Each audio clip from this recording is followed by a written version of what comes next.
Olá, meus amigos.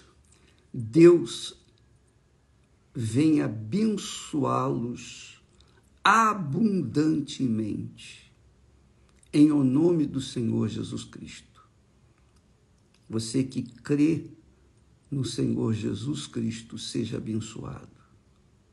Você que crê naquele que Deus enviou para salvar a sua vida, a sua alma, seja abençoado. Você crê nele, seja abençoado. Não importa a igreja, a religião que você frequenta, o que importa é a sua consideração para com aquele que deu a sua vida por você. Então, quando a pessoa respeita,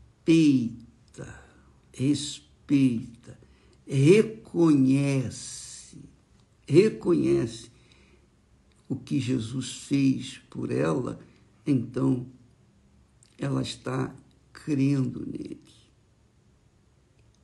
E, consequentemente, ela tem o direito de receber os seus favores, as suas bênçãos. Nós temos falado sobre o honrar pai e mãe, que é um mandamento, que é uma ordem de Deus para com todos os seres humanos. E o honrar pai e mãe não é adorá-los, porque adorar só a Deus. Adorar só Deus. Só Ele é digno de toda a adoração, louvor.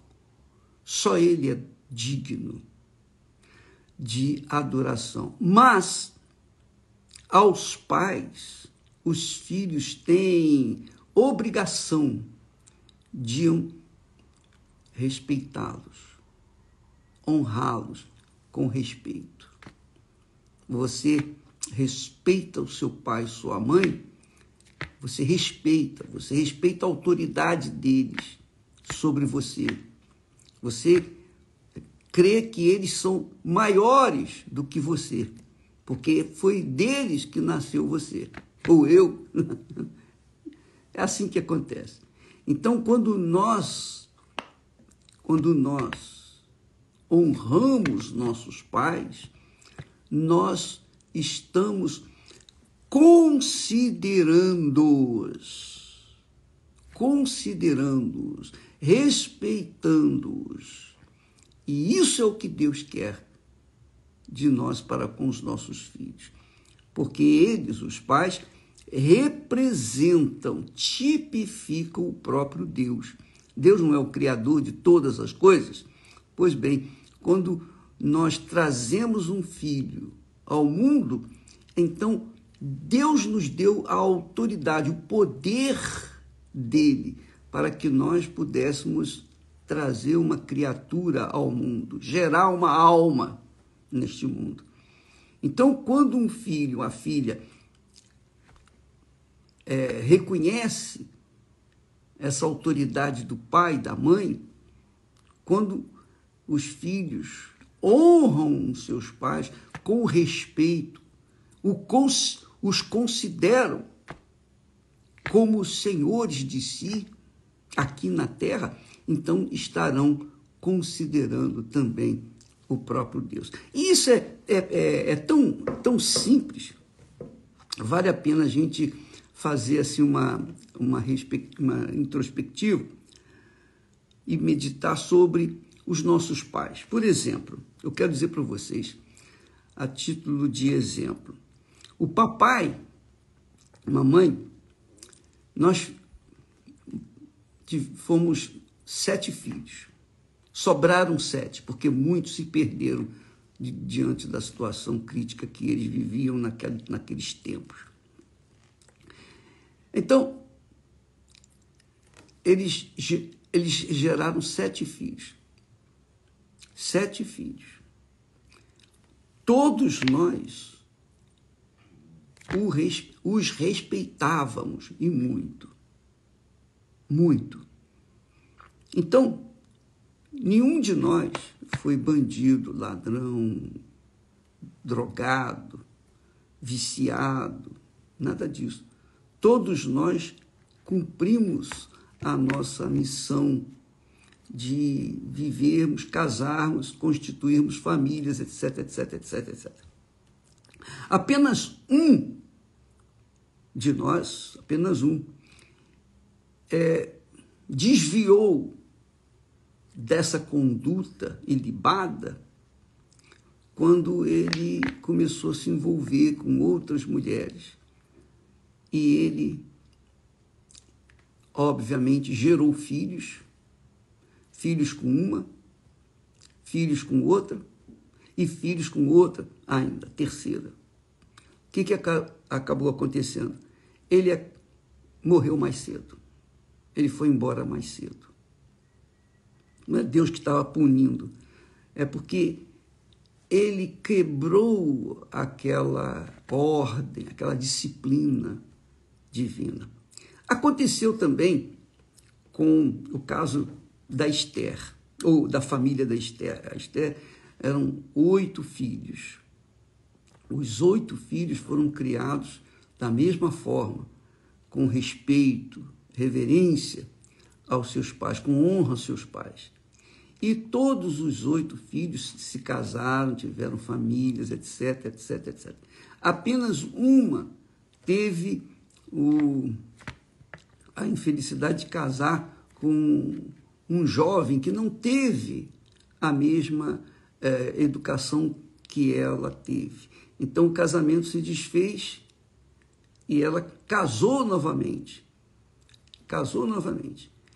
mas casou com uma pessoa que é de Deus, quer dizer, ela conseguiu reconstruir o seu lar.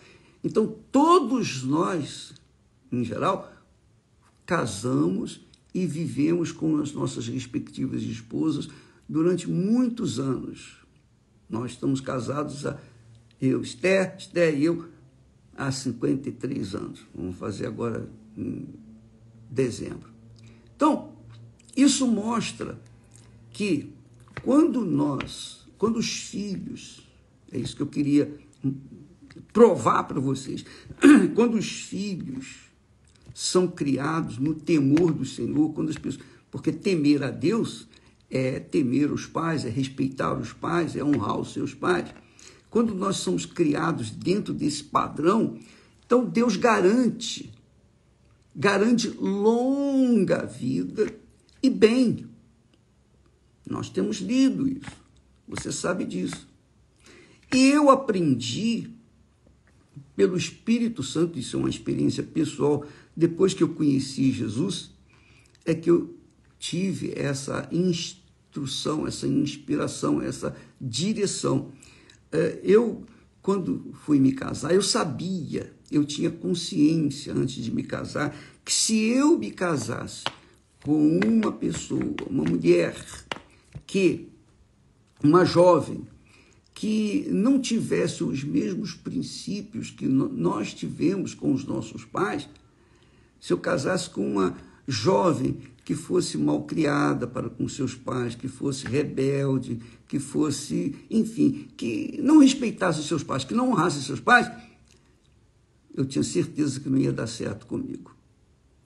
E aí a minha salvação iria correr risco.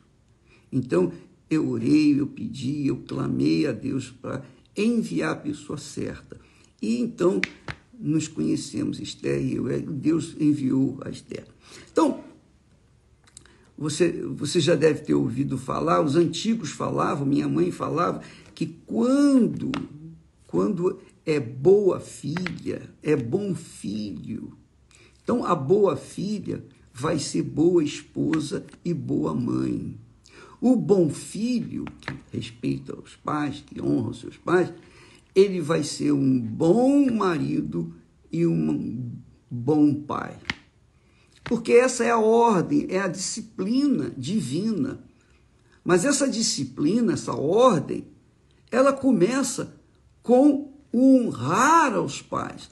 E quando se honra os pais, quando se respeita os pais, no fundo está se respeitando o próprio Deus, porque os pais tipificam Deus na vida dos filhos, tipificam Deus, o Criador. É Ele que nos deu condições de gerar outras criaturas. Isso é muito importante. Portanto, você vai casar, você que vai se relacionar com outra pessoa, você tem que pensar bem, porque se aquela pessoa que você vai se relacionar não honra os pais, ou não respeita os pais, ou é rebelde com os pais, com certeza também vai ser rebelde com você. E não vai dar certo o casamento. E essa é a razão de muitas famílias terem sido destruídas. Você sabe que a coisa mais difícil, mais infeliz aqui neste mundo é um mau casamento. Porque você conviver com uma pessoa diferente de você, criado com outros princípios, você conviver com essa pessoa e se adaptar com ela é muito complicado, é muito difícil. Então, no exemplo da família da Esther, eram 8 filhos. Na minha família, né, lá em casa, éramos 7 filhos. E nós chegamos a essa conclusão pelo Espírito Santo, que se eu encontrasse uma jovem que fosse realmente do meu agrado, que os meus olhos se enfeitiçassem e me entregasse para ela, com certeza, se ela não tivesse os princípios que eu recebi dos meus pais, não ia dar certo, de jeito nenhum. Deus mandou para mim a pessoa certíssima, que combina perfeitamente comigo, graças a Deus. Graças a Deus. Agora, é interessante que ela tem uma irmã que se casou mal, casou com um rapaz, sabe, esses cocotinhos, tem a cocotinha e tem os cocotinhos, esses filhinhos de papai. Então ela casou pensando que estava casando bem, porque o rapaz era bem de vida. Só que não durou muito o casamento. Por quê? Aquele rapaz não respeitava seus pais. Então o casamento dela foi desfeito. Mas como ela tinha recebido os princípios do seu pai, dos seus pais, ela reconstruiu o seu lar. Ela teve o privilégio de reconstruir o seu lar, teve filhos com o segundo marido e vivem maravilhosamente bem. Por quê? Porque Deus honrou aquela jovem. Deus honrou. Ela foi fiel aos seus pais, aos princípios de Deus. Já não aconteceu o mesmo com o meu irmão. Ele casou muito bem, bacana, etc., mas por conta dele não conduzir-se com um princípio de família, ele ser eu vou dizer a palavra certa, um garanhão, sabe o que eu quero dizer com isso? Então, o casamento dele foi desfeito uma primeira vez, a segunda vez, e depois a terceira vez, e ele foi para a sepultura jovem, novo. Por quê? Porque não guardou os princípios que o papai e a mamãe nos tinham dado. Então eu falo isso, amiga e amigo, para você que vai se relacionar com outra pessoa, veja bem se aquela pessoa, ela honra, ela respeita os seus pais. Não é só amar, não. Ah, eu amo meu pai, eu amo minha mãe. Não, não é isso, não. Isso é normal. Mas respeitar, às vezes você ama, mas não respeita. Então, veja bem, coloque isso como princípio. E não adianta a pessoa pertencer à mesma igreja, à mesma denominação, porque nós temos visto isso também dentro da Igreja Universal do Reino de Deus. Muitos jovens se envolvem com outros jovens e querem se casar, só que aqueles jovens que têm o princípio de Deus, que tem o Espírito Santo, se envolvem com uma jovem que não tem o Espírito de Deus, que não têm esse temor para com Deus, que não respeitam seus pais, ele vai se casar, vai ser um inferno a vida deles, mesmo sendo pastor, porque casou com uma pessoa que não tem os princípios da palavra de Deus. Você entendeu, minha amiga, meu amigo? E isso é importante, porque você vê que o mundo está um inferno por causa da destruição do lar, da família. Só isso. Só isso. Nós vimos aí ontem, demos o testemunho, o exemplo de Esaú. Deus odiou Esaú e não permitiu que ele herdasse o direito da primogenitura, porque ele era rebelde aos seus pais. Ele era rebelde aos pais. Ele fazia o que desagradava os seus pais. Então, eu queria que você pensasse bem nesse aspecto, porque a vida do ser humano, a humanidade depende disso. O mundo está um caos porque os casamentos, não existe casamento, existem junções de pessoas, ajuntamentos. Então vai gerar filhos revoltados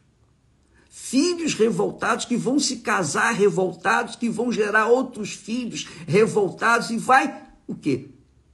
Vai acontecer isso aí, bilhões de seres humanos revoltados. E nós temos um mundo aí em caos, nós estamos vivendo no final dos tempos. Jesus disse que no final dos tempos o amor se esfriaria. Esse é o amor que se esfriou. O casamento é feito... se não der certo, a pessoa às vezes casa já programando que se não der certo já tem outra no lugar, outra pessoa. Essa é a realidade. Então, amiga e amigo, quando você se casar, depois eu penso, eu creio, é a minha fé, e eu passo essa fé para vocês. Quem quiser, amém. Graças a Deus. O princípio meu é este. Primeiro, Deus. Ele tem que ser o primeiro na minha vida. Primeiro. É a haste vertical da cruz. Meu relacionamento com Deus. Segundo, na minha vida, o relacionamento com a minha esposa. Então, primeiro Deus, depois a minha esposa, que são os braços da cruz. Então, Esther e eu formamos o braço da cruz. Essa é a cruz que Jesus disse, eu creio, que Jesus disse, quem quiser vir após mim, tome, negue-se a si mesmo, tome a sua cruz. Essa é a cruz que nós carregamos. Graças a Deus. Graças a Deus. Primeiro Deus, depois a esposa. Então, você que me assiste nesse momento, que está planejando se casar, que está arrumando, você se preocupa tanto com casa, com a roupa, com o vestido de noiva, com a roupa que vai colocar no dia do casamento, você deveria se preocupar primeiro se aquela pessoa com que você vai unir a sua vida, porque quando você casa com uma pessoa, quando você se ajunta com uma pessoa, quando você coabita com uma pessoa, quando você tem relação sexual com uma pessoa, você e aquela pessoa se tornam uma só carne. Imagine você ser uma só carne dividido dentro de si. Isso é um inferno! É ou não é? Então, procura uma pessoa que tenha esse princípio de respeito, de temor para com os seus pais. Se essa pessoa teme os seus pais, respeita os seus pais, você vê isso, o comportamento dela para com os seus pais, então você pode crer que aquela pessoa vai ser, se for mulher, então ela vai ser uma boa esposa e vai ser uma ótima mãe. Agora, ou se é um homem, se vai casar com ele, se ele é um bom filho, ele vai ser um bom marido. Se ele é um bom filho, ele vai ser um bom pai. Isso é o princípio da fé inteligente, da fé que pensa, que pesa, que soma, que faz as contas e chega à conclusão, é isso aqui que eu quero. Então, o princípio do casamento é extremamente importante na sua vida. Primeiro, nós lutamos para as pessoas receberem o batismo com o Espírito Santo. Primeira coisa, relacionamento daquela pessoa com o próprio Espírito Santo. Porque, como está escrito, quem se une com o Senhor é um espírito com ele. Então, primeiro você e Deus. Depois é o seu casamento. Você e a pessoa com quem você vai viver todo o resto da sua vida. Essa pessoa tem que temer a Deus. Essa pessoa tem que respeitar, honrar os seus pais. Entendeu? Aí vem a pessoa e pergunta, bispo, mas vem cá, e se meus pais, se os pais dele morreram, ele não conhece os pais, como é que vai ser? O Espírito Santo. O Espírito Santo, ele tem que ter o Espírito Santo. Se você tem o Espírito Santo, você vai querer que ele também tenha o Espírito Santo. Se você não tem o Espírito Santo, você não vai fazer questão que ele tenha também. Mas se você tem o Espírito Santo, você vai querer uma pessoa que tem o mesmo Espírito que você, para que então o casamento seja feliz. E eu posso falar isso com vocês. Eu posso falar isso com você. Eu posso ensinar isso, eu posso pregar sobre casamento. Aliás, não somente eu e os meus companheiros, meus colegas, os pastores, os homens de Deus que servem na Igreja Universal do Reino de Deus. E quando não serve, que não segue essa disciplina, cedo ou tarde eles saem, eles deixam a obra. Deus abençoe a todos e até amanhã, em nome do Senhor Jesus. Amém.